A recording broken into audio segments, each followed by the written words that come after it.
Welcome to another In Wheel Time podcast, a 30-minute mini version of the In Wheel Time car show that airs live every Saturday morning, 8 to 11 a.m. Central. Live from the 35th Annual NHRA Spring Nationals at Houston Raceway Park, welcome to the In Wheel Time Car Talk Show on iHeart Radio. Coming up, more car talk, more than you can possibly stand. But we invite you to stay tuned. It's a bonus hour of the In Wheel Time Car Talk Show. Howdy, along with Mike out of this world Mars, King Conrad DeLong, we need more Jeff Zekin. I'm Don Armstrong, and today's broadcast is sponsored by Toyota Gazoo Racing North America. And speaking of such, the driver of the all-new Toyota GR Supra Funny Car, DHL driver, Todd. It's good to see you, my friend. It's good to be seen. Yes, it is. Well, for all of us, yeah. How have you been? Pretty good. It's good to be back here in Baytown. It's kind of sad it's the last race. So being that it's the last race, it'd be nice to leave here with the trophy tomorrow. Another Baytown trophy for you. Yes, sir. You can never have too many Baytown trophies. Trust me. So, how did you do last night in qualifying? Not that well. No? We were one of the few cars that went out there and spun the tires. I mean, our early numbers, we were on pace to run 389, 388 right up there with the top guys, but just, got loose out there 400 or 500 feet and spun the tires. But good thing is we get 2 more cracks at the track here today, and there's only 15 cars, so we're in the show, and no matter what, it's all about getting good data today for tomorrow. Yeah. Tell me what it's like to drive a funny car inside of a body with the engine sitting in front of you.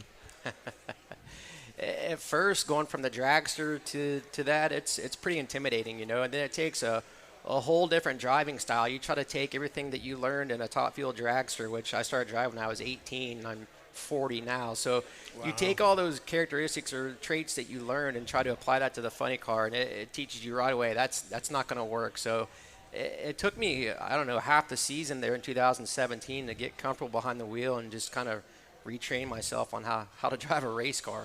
Well, it's a completely different setup in the fact that, first of all, the weight shift from the back of the car to the middle of the car in front of you, it has to be a completely different driving experience, plus the shorter wheelbase. Yeah, there's just so many factors that I didn't even know about until I got over there to the DHL team to drive that car. Just the weight difference from Del Worsham driving before I did to me getting there. They had to shift weight around on the car, move the fireballs, just a lot of different things. It was kind of a trial by fire that they didn't even know until I got in the car and had to figure it out on the fly. And then for me, driving wise, it's a balancing act trying to figure out when you have to give it a lot of steering input and then not too much where you're going to upset the car where it's going to spin the tires. So it's a fine line that I still at times have trouble dealing with. I think any funny car driver will tell you that, where it's not like a dragster where 9 times out of 10 a dragster is going to kind of do the same thing every time down the track, where you're just giving it small corrections with the wheel, keeping it in the groove. Or funny cars, like they're all over the place. Wow. Well, and I think that if anybody were to go out there and look at this new GR body, the Supra body that you guys have developed and debuted this year, that thing is extra long, and it is slicker than owl something or another. I'm sure you've heard that term before. That is one heck of a body. It is remarkably different than any of the other funny car bodies. Yeah, absolutely.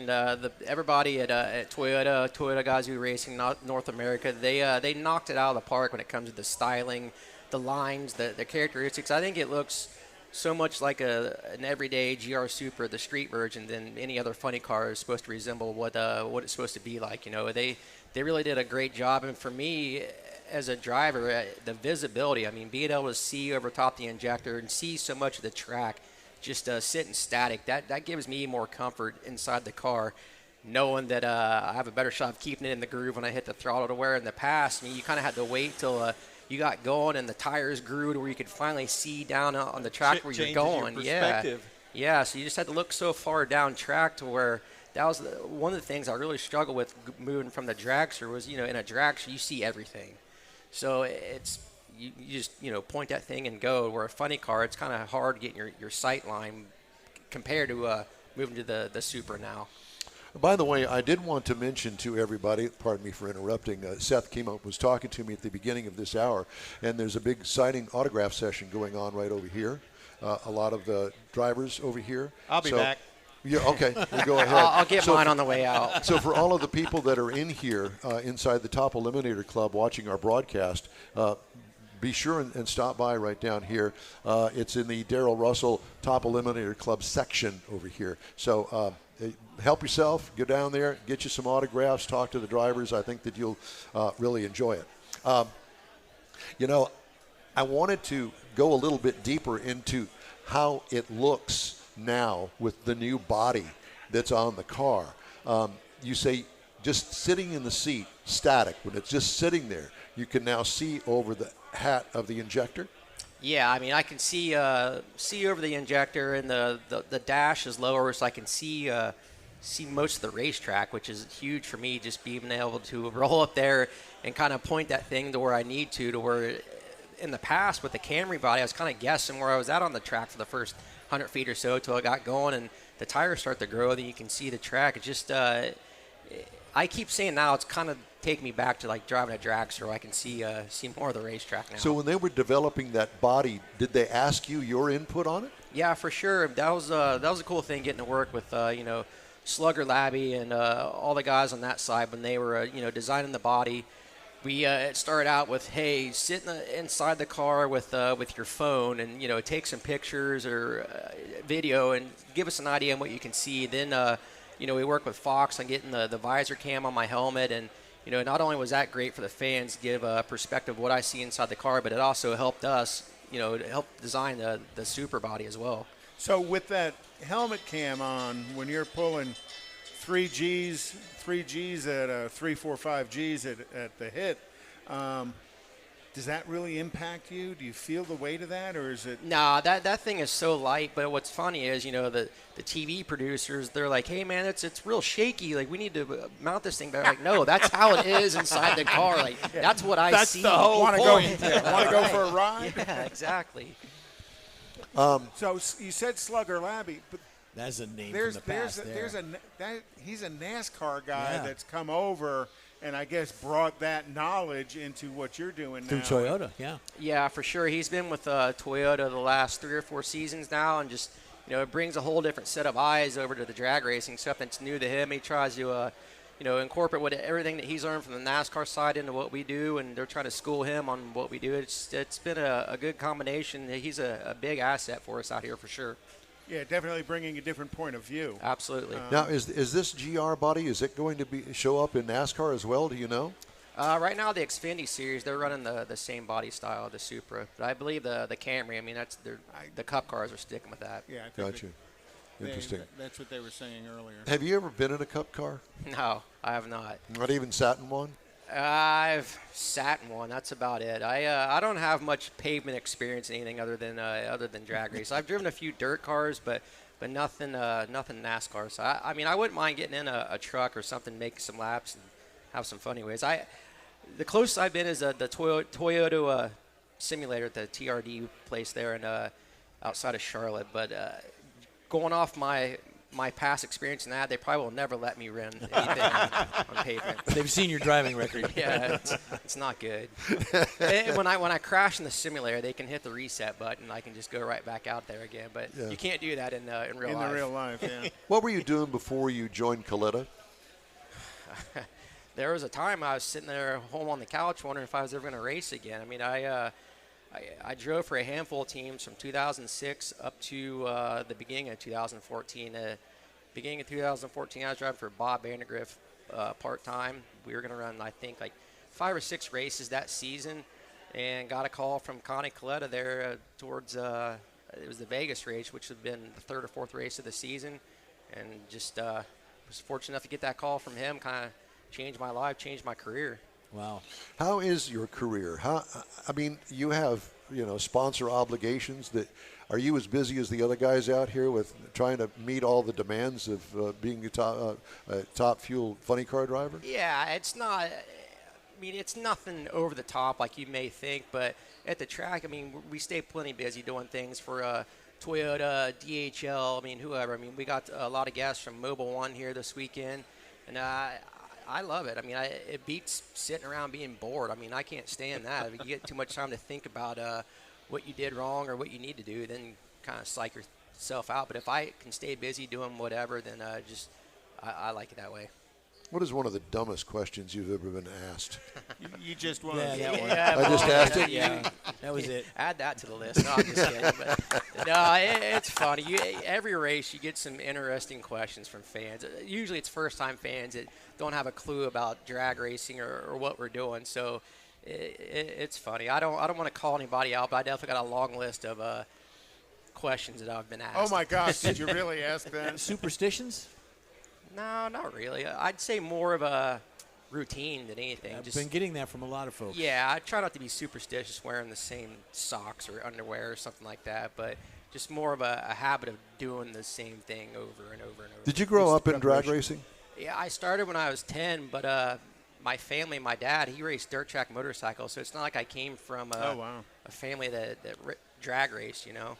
Dirt track motorcycles. Flat track Oh motorcycles. my God! There's that theme with borders on drivers. crazy. Yeah, that's up until I started racing when I was 10. That's what I wanted to do, was race flat track like my dad. You know, he raced against Scotty Parker and Jay Springsteen and those guys, if you're familiar with that type of racing. Sideways, Yeah. knee scraping the ground. Right. No brakes. Yeah. Throttle up, counter 130, 135 miles an hour on a mile dirt track. That was the coolest thing in the world to me as a kid growing up. Oh my God!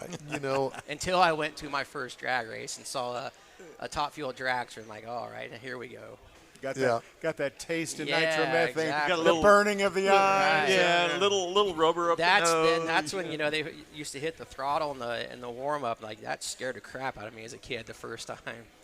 what kind of car? What was the first car that you put down the drag strip? Junior dragster in 1993. It had a legit 5-horse Briggs and Stratton, the same that would be on a lawnmower. It had a pull starter. I remember we hauled it in the back of my dad's truck to the track, and it seemed like a month or two later we had a motorhome, an enclosed trailer, and a modified engine that was going 4 seconds quicker. Dad got into it. Yeah, exactly. Things ramped up pretty quick. It's amazing how that works, isn't it? Right. Yeah. This is how it works? Pull start? No, we're going to bump this up. Exactly. Yep. More power. And I don't know that there's a whole lot more power than you can get than what you're doing now. Well, yeah, what's crazy is, you know, when NHRA came out with the Junior Drag Racing League, I think it was like $3,000 or $5,000 was what they're advertising. It's in that range now. Yeah, you could go racing. Well, that's not the range now. You can't get an engine for less than $5,000. No, not anymore. Yeah. Yeah, and you got to have a couple of them. I can only imagine. Right. I mean, Antron, he's got a, big toter home, stacker trailer, hauls around 4 or 5 cars. He's got a huge shop to where we did not have that. We had a small enclosed trailer, worked out of my, mom and dad's garage at the house, and that was part of my job after every race, be out there in the evening after doing my homework, helping my dad work on that thing. Clean and prep it. You're talking Exactly. about Antron's and his kids in the junior drags today. Yes. Yeah, okay. Yeah. They've taken it to a whole new level. So what do you do for fun?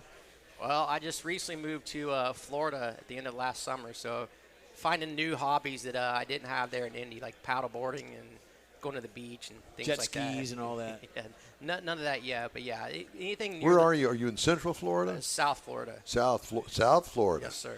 Down there Atlantic in Fort or the Lauderdale, Gulf or Coast? I'm on the Atlantic side in Jupiter, near Jupiter. very near good. West Palm Beach. nice.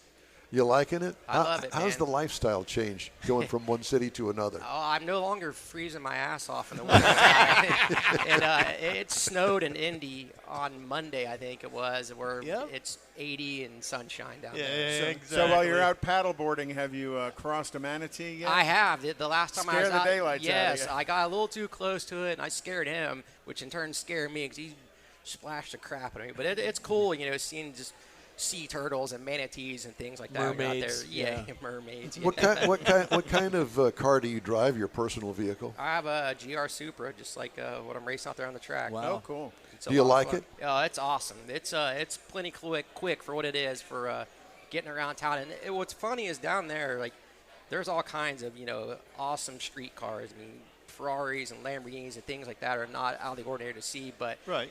you see people like roll up to you, like looking at you weird because you're in that Supra. It still draws attention. Yeah, it draws a lot of attention. I think it's awesome. So our engineer that was out here with us yesterday, his son is, what, 19? I think he's 19. 19. I mean, he was all over that Supra that sits over there in the Toyota display. Yes, sir. And actually got to open the door, sit in it, close the door, get the feel of it. There is a certain appeal to that age group with that car. And that's the future, Absolutely. It definitely appeals to the younger generation. I'm driving mine down the street the other day, and I see a young kid, probably in his teens. I mean, he's giving me the thumbs up as I drive by him. So they definitely recognize it from a distance when they see one, and it's pretty cool. And I mean, like you said, that's the selling factor, and that's what we're trying to do with the funny cars, sell GR Supras on If only Monday. they knew you went 300 miles an hour on one, right? Right. I try not to do that on the highway. Try. Yeah, you got to try. Yeah. So tell me about your funny car team over there. How long have they all been together, and how are things going? What's the gel rate over there? From the time that I started there in 2017 to now, it's pretty much a brand new team. We have a couple guys that are still there from when I started, but I mean, other than the crew chiefs, I mean, we have a lot of new guys there this year, and even the experienced guys that we have are in new positions. So it's kind of like having a brand new team. It's just, like you said, it takes some time for everything to gel and everybody to get used to one another in their positions. But they're doing an awesome job, and I mean, I can always rely on them to give me a good car to go down the track, and I'm ready to be able to celebrate with them and give them a well-deserved win and trophy. Does your team use your input? This run, I felt that it was doing this or that. Well, they ask me my input. I don't know if they use it, but they ask me what I think. Yeah. Yeah.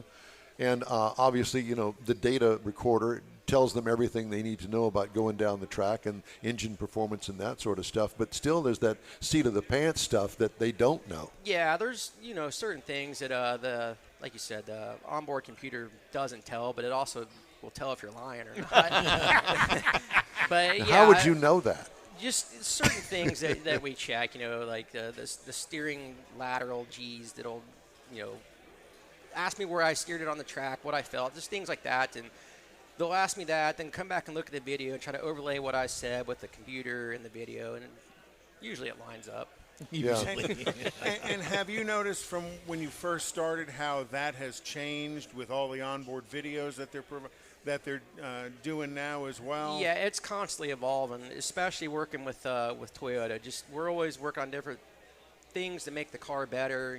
Technology's constantly evolving in these things. It's trying to stay ahead of the curve and not stay behind. That's where we're at with this new GR Super body. I mean, I feel like it's definitely light years above what we had, and nothing was wrong with the TRD Camry that we had. It's just an older body style. It was almost 10 years old, and it was still competitive, but I think now that we've kind of got to the next level with this GR Super body. So do you think that as you guys learn more about that car body, is that going to give you an advantage over some of the other car bodies that are out there? I sure hope so. I mean, I know that's the intent. Yeah, I mean, it's like I keep saying, it's not something you just bolt on and you go out there and start winning and hauling ass right away. It takes time to figure it out, and we're still in those learning stages. But Todd and Jono, they're doing a good job, collecting data and doing the best they can with it. And I think it's just only a matter of time before we start winning races with it.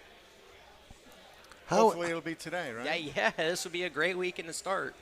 Do you guys go hand in hand, working hand in hand together, sharing data and that sort of stuff with Doug's team? Yeah, I mean, our three cars, they definitely work close with one another. I mean, Kurt Elliott, who's over on Sean Langdon's car, I mean, he's in our lounge a few times a day working with Todd and Jono. So, yeah, it's a big family over there, and it's definitely an open book, I would say, between the three cars over there. Is there a lot of data that can translate between the Top Fuel and the Funny Car? A little bit, but it's completely different how you run a dragster compared to a funny car. I mean, what they did may not apply to what we do and vice versa, but it's just little things, how did your parts look, or, things like that. Yeah, the engine's still the engine. Correct. We all have the same parts and pieces. It's just how you apply it on the track that's different, really.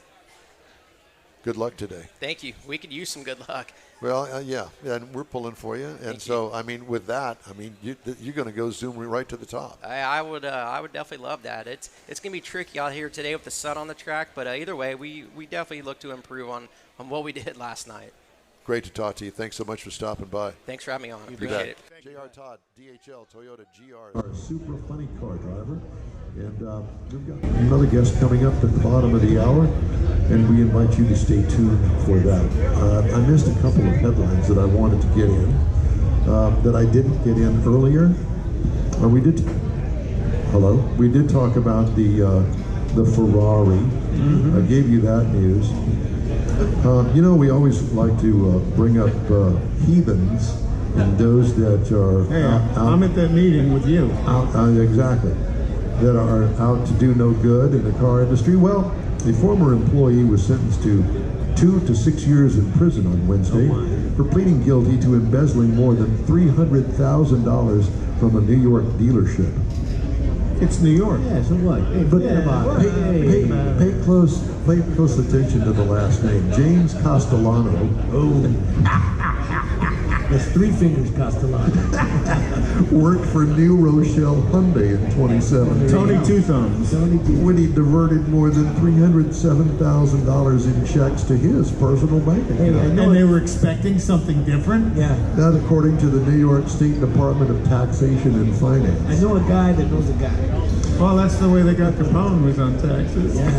Mr. Castellano was charged with felony grand larceny as well as criminal tax fraud for not reporting the embezzled funds on his personal income tax return. I stole the money, now I'm going to pay the taxes. And let out on a $25 bond. He pleaded guilty to the charges in May 2021. Castellano was ordered to pay $307,610.12 to restitution to the dealership. And how much did he steal? More than $307,000. Okay, so he had to give it all back. Had to give it all back. Castellano was ordered to pay all that money in restitution. He'll also pay a $20,455 fee to the state of New York. Yeah. For dealing. Uncle's going to pay that for him. Yeah. I don't know if I'd be messing with somebody with the last name of Castellano in New York. He lives next door to God. You know, it's truly amazing. You know, dealerships are no different than any other kind of business in the fact that I guess stuff like that happens in business. And there's a lot of money moving through dealerships. I thought that this was truly an amazing story, and I have to share it with you guys in this bonus hour of the In Real Time Car Talk. Ready? Yes. Yep. Listening to classical music can increase an electric vehicle's driving range.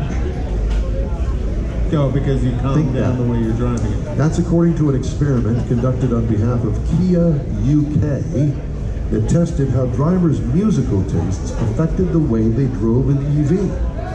Now I'm thinking that if they can drive an EV differently, they can do the same thing with a gasoline-powered car, but it found that drivers who listened to Beethoven's Ninth Symphony, not the 8th, not the 7th or the 10th, but the 9th Symphony, were up to 4 times more efficient. Oh, to joy.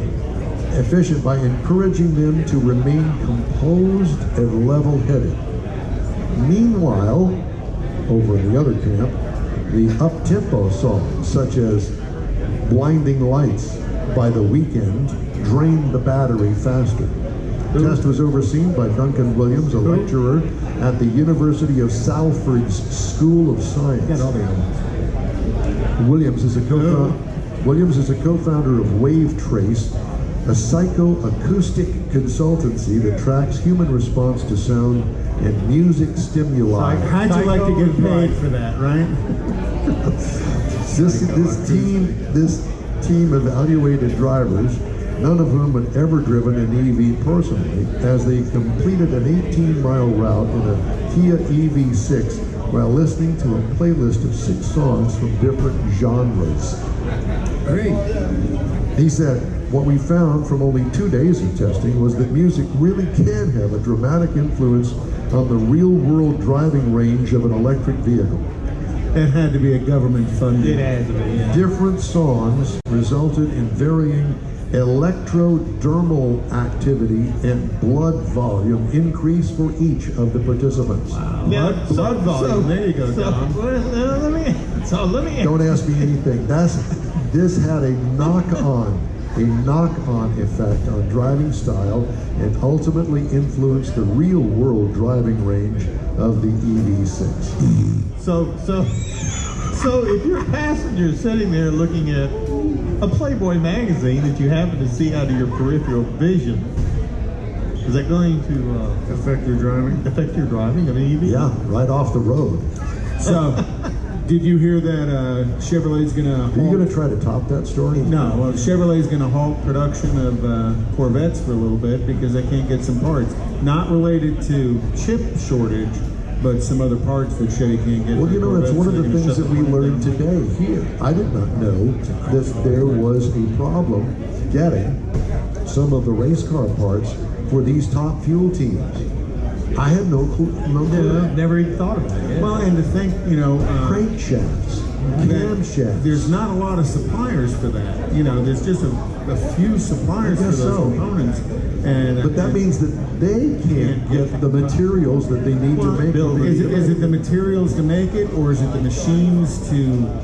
Well, the machines haven't changed. They're the materials same. too, yeah. I mean, to grind a crankshaft is to grind a crankshaft. So I can't imagine. It has to be It's the got to be actual like materials. the raw material to actually build a crank billet or something. Well, like so you a can- forged crank. Is it something that comes from the Ukraine? Aluminium.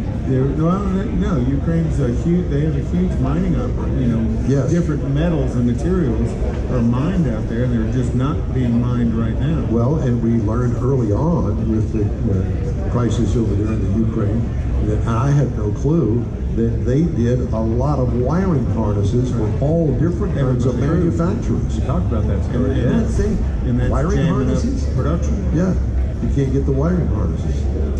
So there have been a lot of adjustments that have had been made. Okay. I'll get off of my high horse now. Oh no. Well, the other thing is Honda is going to be cutting production by about 50% on a couple of lines of their facilities, again, because of the chip shortage. So, and when you drive around, I was driving in today out here and just looking at, because as you come through Baytown there around Garth Road, you're passing the Ford dealer, the Chevy dealer, the Toyota dealership, and looking at who has inventory and who doesn't. We did that this morning. I'll be honest with you, it's scary. But if you want a truck, not a problem. Well, it's a problem at the Ford store, Well, but it wasn't a problem at the GM store right next to it. Right. The Honda store was empty. Yes. we saw that. Yeah, and so all of this is having such a negative impact on the ability of the dealers to make money. So Castellano couldn't survive because he couldn't steal The Chevy $307,000. store in Sugar Land had overabundance of great pickups. Well, that's the food. I want to remind everybody that the In Real Time Car Talk Show streams on the iHeart Radio app and on Facebook, YouTube, Twitch, and InRealTime.com. Podcasts also available from your favorite podcast source. The In Real Time Car Show continues right after this quick break. Father's Day weekend, Saturday, June 18th, 2022. It's the next Tailpipes and Tacos Cruise In, and you're invited. Tailpipes and Tacos Father's Day edition will be at the same Loopy Tortilla in Katy, 8 to 11 a.m. on Saturday, June 18th. It's the only place cruisers compete for trophies and other prizes. Enter your vehicle for Best Hot Rod, Best Classic, and Best Modern Classic. Tailpipes and Tacos is Houston's coolest cruise in and is your opportunity to see the best hot rods, show cars, classics, and resto mods, and get Loopy Tortilla breakfast tacos and adult beverages. There's no entry fee, and cars will automatically compete for custom Loopy trophies and other prizes. It all happens at the Loopy Tortilla Tex-Mex in Katy on the Grand Parkway at Kingsland Boulevard, just south of I-10. Kick off summer with Tailpipes and Tacos Father's Day edition, Saturday, June 18th. The In Real Time Car Talk Show will be there too. Celebrate Father's Day, the start of summer, and the return of Tailpipes and Tacos. Saturday morning, June 18th, 8 to 11. We'll see you then, weather permitting. Tony Stewart Racing joins the NHRA Camping World Drag Racing Series, and his drivers, Leah Pruitt and Matt Hagan, will face off against NHRA stars including the legendary John Force Racing Team. Don't miss this battle of horsepower and performance. It's the final NHRA Spring Nationals event at Houston Raceway Park. Don't miss it this weekend. This is your last chance for nitro action in Baytown. Tickets at HoustonRaceway.com. The In Wheel Time Car Talk Show is now part of the iHeart family. Now you'll have access to 24/7 Car Talk anytime you need a fix. Just download the iHeart Radio app and ask for In Wheel Time Car Talk, and there we are. Be sure to save us in your iHeart library for instant access. No matter where you are, you have the best Car Talk Show right on your PC, laptop, or mobile device and never have to worry about finding us again. Of course, you can always get access to our video and audio streams via InWheelTime.com and your favorite podcast channel, and all of this is free to you. From the iHeart Radio app, you'll not only hear our Saturday morning live show, but the best shows of the past, updated weekly. Never miss a minute of up-to-date new car reviews, pre-owned reviews, Conrad's Car Clinic, informative interviews, automotive news, and the most fun car talk show on the planet. Just download the iHeart Radio app, search for In Wheel Time Car Talk, save it to your library, and with a tap of the icon, you'll be in touch with your favorite Car Talk team. In Wheel Time Car Talk, streaming now on iHeart.com. That's it for this podcast episode of the In Wheel Time Car Show. I'm Don Armstrong, inviting you to join us for our live show every Saturday morning, 8 to 11 a.m. Central on Facebook, YouTube, Twitch, and our InWheelTime.com website. Podcasts are available on Apple Podcasts, Spotify, Stitcher, iHeart Podcast, Podcast Addict, TuneIn, Pandora, and Amazon Music. Keep listening, and we'll see you soon.